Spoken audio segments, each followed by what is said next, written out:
Fly, Eagles, fly. 3-0 start. Woo! E-A-G-L-E-S. Eagles! 3-0 for the first time since 2016. And yeah, as soon as I kind of looked it up, I went crestfallen because the last time the Birds started 2016, they missed the playoffs. It was Carson Wentz and Doug Peterson's rookie years with the Eagles. They started out great, but kind of stumbled toward a 7-9 finish. Is that going to happen to this Birds team? I hope not. They look phenomenal.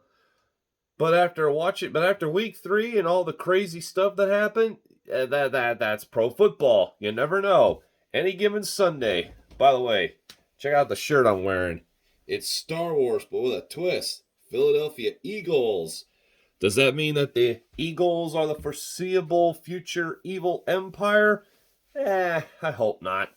I mean, I'm satisfied with seeing them win another Super Bowl, maybe go back-to-back, but we're getting ahead of ourselves. Like, there's still a long season to play, and yeah, if the Eagles even want to think about, making a playoff run, there's a major red flag that nobody's touching on right now. That I just got done watching That's Good Sports with Brandon Perna, and I just got done watching Tom Grossi's power rankings for the week, and neither one of them touched on the fact that the Eagles have yet to score points in the second half. Now, technically they did in week 1 at Detroit, but that was in the third quarter. Monday Night Football last week against Minnesota, no points in the second half. And again, this week, in the week 3 win against Washington, at Washington, no points in the second half. So for 3 weeks in a row, the Eagles offense has not scored in the fourth quarter.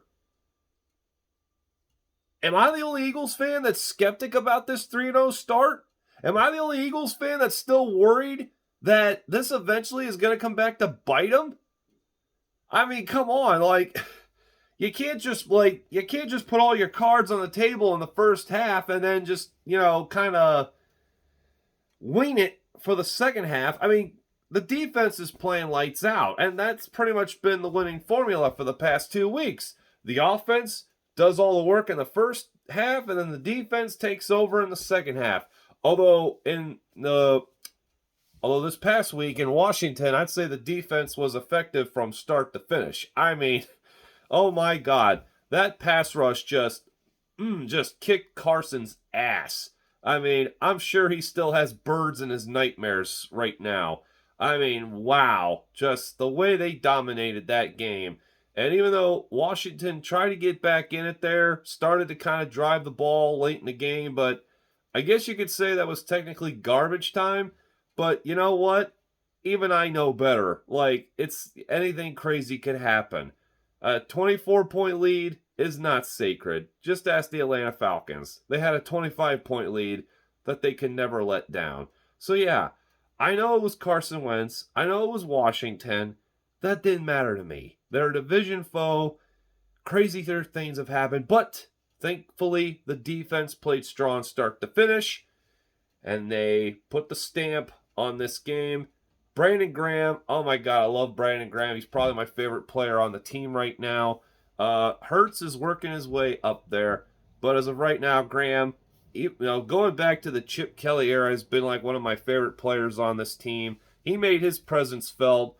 He had, let's see, what did I write down here? 4 total tackles, 2 assists, 2.5 sacks, and he earned NFC Defensive Player of the Week honor. So, good job, number 55. I got to get myself a Brandon Graham jersey at some point.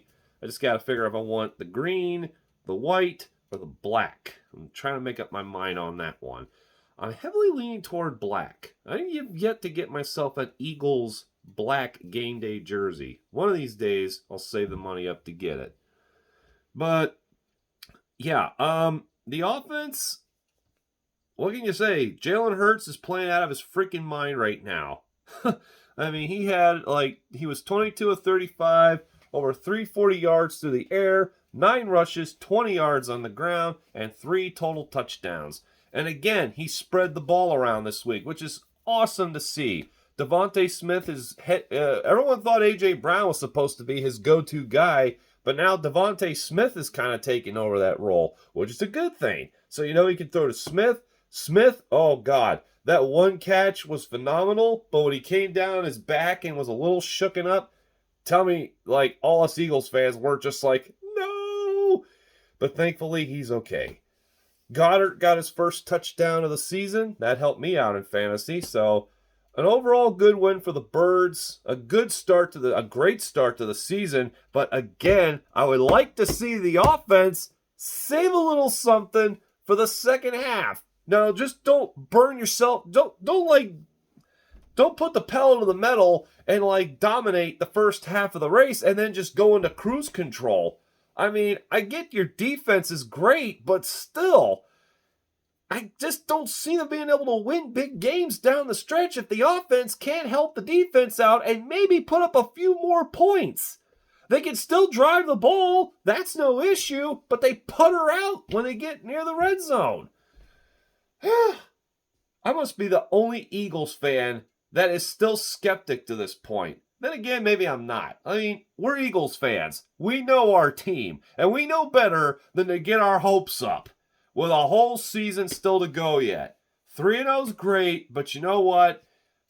Finishing with double-digit wins, high playoff ranking, and, making a good playoff run. Okay, I'm really getting ahead of myself right now. Number 1 on the list is beating the Dallas Cowboys. And let me tell you, Dallas does have me nervous. I mean, Cooper Rush, he's kind of picking it up. The guy's pretty much a good game manager. And I got to say, the Cowboys' offense looks better with him under center than Prescott. Because Prescott tries to be like Hurtz, thinking he's got to do it all, and doesn't really trust his team that much. I hate to bash on Prescott that badly, but that's how I look at it. It looks like the Cowboys' offense is more efficient with Cooper Rush, because Cooper's just your typical good old game manager, passer guy. He's not trying to be athletic or anything or do too much. Why should he? He's got a good ground attack with Ezekiel Elliott and Pollard. Ezekiel's the muscle, Pollard's the speed. CeeDee Lamb, a great game for him with 3 phenomenal catches on that one drive that led Dallas to a comeback victory. So let's not sleep on the Cowboys just yet. We were all ready to say their season was over because Prescott was going to miss some time. But, yeah. I guess to steal Michael Irvin's thunder, in Rush they trust. But Irvin did say as their backup. Matter of fact, I got the clip here paused. Let me switch you over to that and play that real quick for you. Hang on, going over. All right, here we go. I apologize for the glare. It's kind of a bright, sunny day out. Backup in Rush we trust as our backup of America's team. In Rush we trust. Oh, frickin' Michael Irvin. Couldn't stand him when he was playing for the Cowboys. I mean, how could we? That was when the Cowboys were frickin' great. But he's funny now. He's funny to listen to now. Now he's no longer playing for Dallas, but still. But let's take away from that. He said as our backup. So Irvin, I don't think, is convinced that he should be the starter when Prescott comes back. But there's definitely going to be a QB controversy again in Dallas. I mean, when Tony Romo took over for Bledsoe, and then when Prescott took over for Romo, so now is Prescott about to know what that's like? And you know what? For Prescott's sake, I think he should go somewhere else. Because when the fans booed him the way they did after that Week 1 loss, it's like, you know what? Screw you guys. Go somewhere where you're more appreciated, Dak. Or better yet, wouldn't it be funny if he went to Washington? I kind of hope that becomes a thing this offseason. Dak goes to Washington. Carson should just retire or be Dak's backup, which would be even more funny because they were both drafted in the same year. Oh my God, that would be freaking hilarious. Dak and Wentz and with the Washington Commanders, back and forth between who gets the starting job. Oh my God, I want to see that happen now. That would be insane. Oh, wow. But yeah. So I posted a video earlier. It should be uploaded to YouTube by now. Me chewing out at Brandon Perna of That's Good Sports because he has this infamous curse wheel where, numbers 1 through 10, the teams he ranks, and whatever number the wheel lands on, that's the team that gets cursed for the week. And wouldn't you know it, his number 1 team for week 4 was the Eagles, and they're cursed. Seriously, Brandon? Really? And who's coming to town in Philly? Doug Peterson and the Red Hot Jaguars, who are coming off a shellacking in Los Angeles. I mean, I was shocked. The Jaguars... Did I say that right? It sounded like I said that funny. Anyway, I was shocked that Jaguars just pounded, just destroyed, just mauled Los Angeles. I almost said San Diego. Just mauled the Chargers. 38-10, or was it 14? Either way, the Chargers just look bad. The Jaguars look good.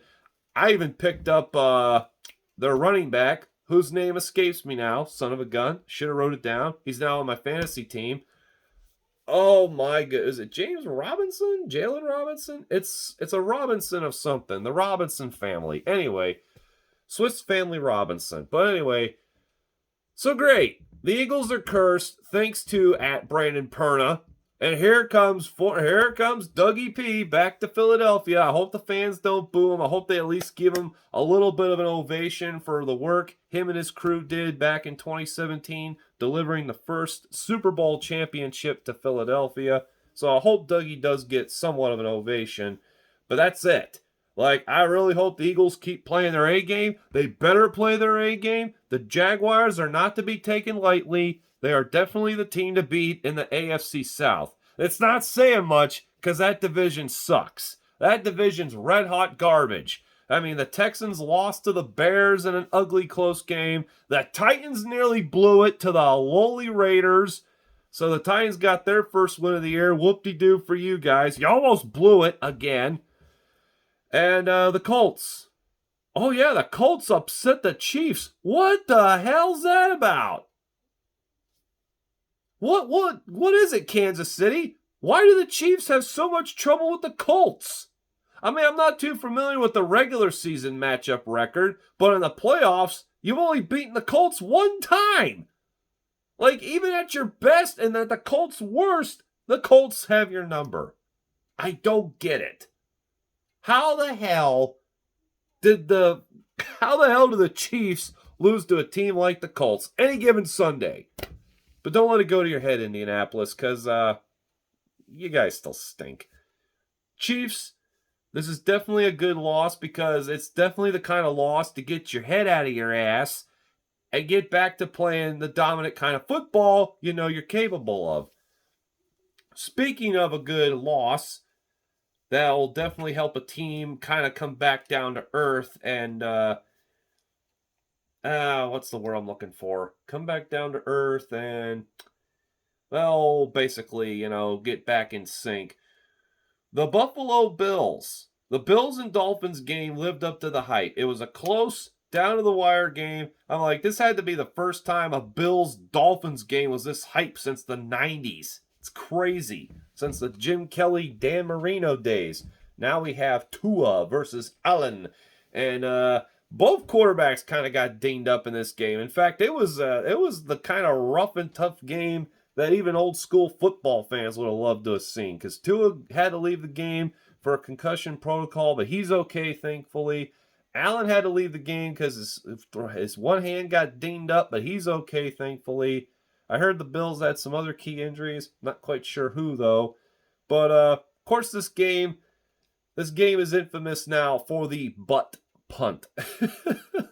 And I watched it too. Like, how does that happen? Like, the punter was totally focused on, with his foot connecting with the ball to get it off. So didn't see his guy being pushed back, and the ball just right into his butt, bounces off to the back of the end zone for a crucial safety for Buffalo to get them back in the game and give them one more chance to come back and kick a game-winning field goal.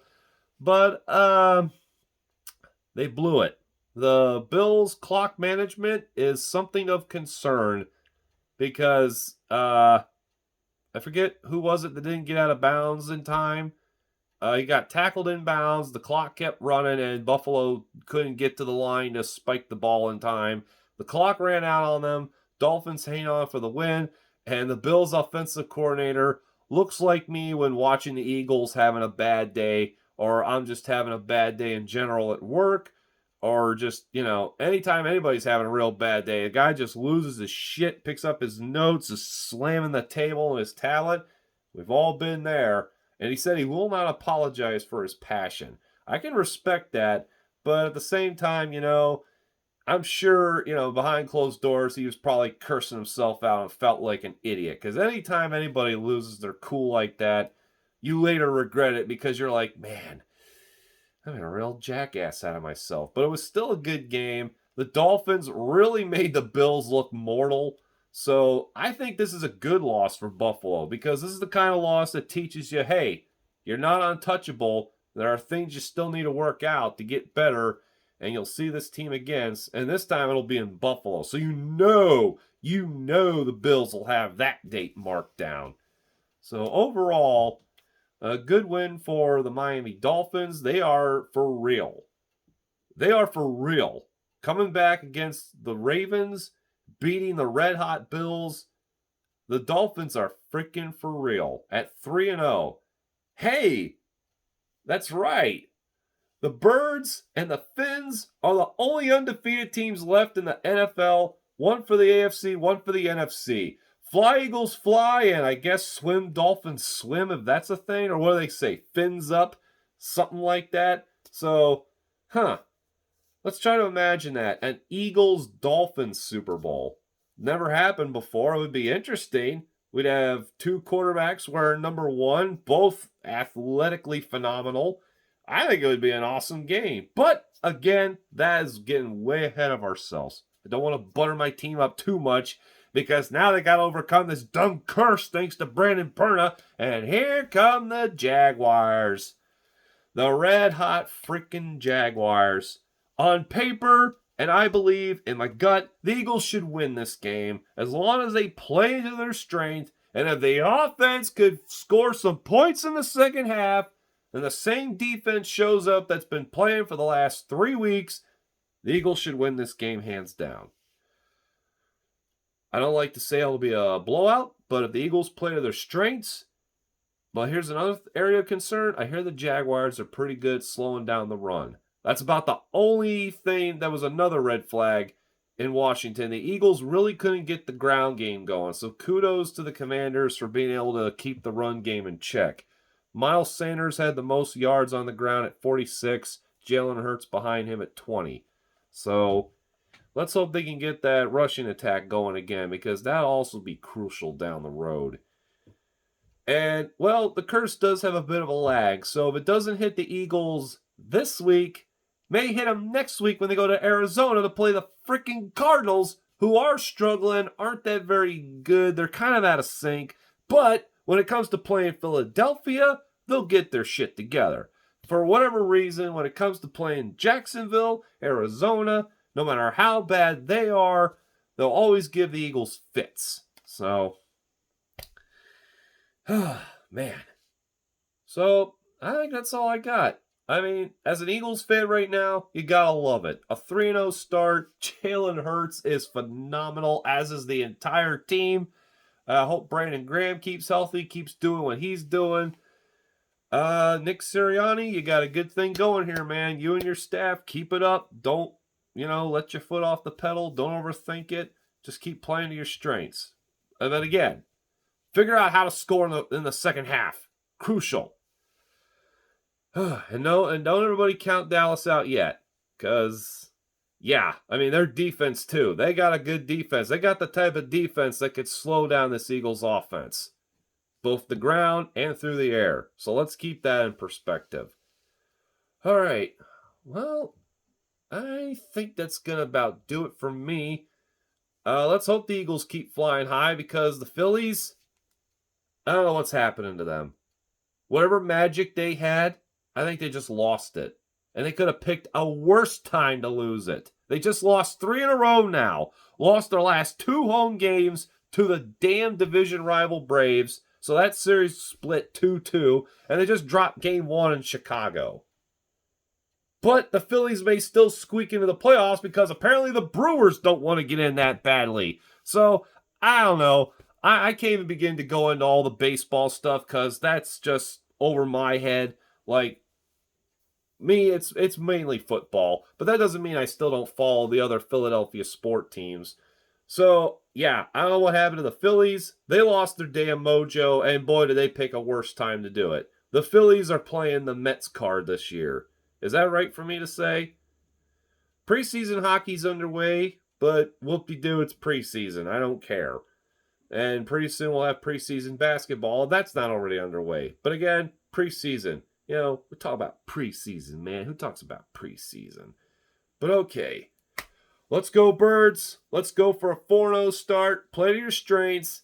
Just please, Braden Kerna, you better hope this curse doesn't work. Or else I hope the Broncos lose badly this Sunday. But they're at Vegas, so they should be able to beat the Raiders because the Raiders suck. The Raiders suck, and, you know, why do the Raiders suck? Because they hired Josh McDaniels? Did you really think Josh McDaniels was an upgrade over John Gruden Raiders? Seriously? This is why your organization has been a joke for the past 2 decades. Ever since you lost that Super Bowl to the Bucs, you have been a laughingstock. I mean, not as bad as the Browns and the Lions going 0-16, but you're right there. You're right in the top 5 of joke organizations for the past 2 decades, with moves like hiring Josh McDaniels. Come on. He couldn't do anything in Denver. He can't do anything without Belichick and Brady. Like, oh dear God. The Chargers, I don't get it. Like, everybody tries to, like, they want to put faith in you, and you keep finding ways to keep. Definitely don't put any stock on the Chargers. So the AFC West is still the Chiefs to lose. The AFC South is the Jaguars to lose. That whole division's a mess. The AFC North, I'm going to say the Ravens. As long as they have Lamar Jackson. They definitely need to tighten up on defense. That's for darn sure. Joe Burrow and the Bengals got their first win, but it was against the Jets, and they still got to fix their offensive line issues. The Steelers, Mitch Trubisky ain't the answer. The Browns are still the Browns. The AFC West, well, even though the Dolphins are on top, undefeated, I still like Buffalo. But we'll see. Patriots, no. Sorry. Jets, no. The NFC East, the Eagles. But watch out for Dallas. Commanders, you got some issues to work out, as do the Giants. The NFC North, I don't freaking know. I mean, maybe the Vikings? Could still be the Packers? I don't know. Like, the Vikings have the offense, but the Packers have the defense. So it's kind of hard to say. The Lions, don't sleep on them. They could still be a wild card team. The NFC South, the Bucks to lose? Because, I mean, who else? The Saints are a mess. The Panthers are a mess. And the Falcons are the Falcons. So who the hell else are you going to pick? And the NFC West, I would say the Rams, but they're definitely not solid. Cardinals, I said, are out of sync. The 49ers are out of sync. Jimmy Garoppolo pulling a Dan Orlovsky. What the hell, dude? And, the Seahawks. I mean, Seahawks definitely don't sleep on. They're a good competitive team, but I don't see them as a potential playoff team. All right, well, that's going to do it for me. If anyone watches this video, I thank you greatly. Give me a thumbs up if you would. I would greatly appreciate it. Subscribe to my channel. That would also be phenomenal. I like to keep doing this stuff because I love talking about my Eagles. All right, if you haven't noticed. I mean, come on. I'm freaking walking. I could be a living, walking poster boy for the Eagles. Okay, I'm shutting up now. I need to get a drink. A drink of water, that is. All right. Have a good week, everybody. Now let's go, Birds. Fly high to 4-0. Woo!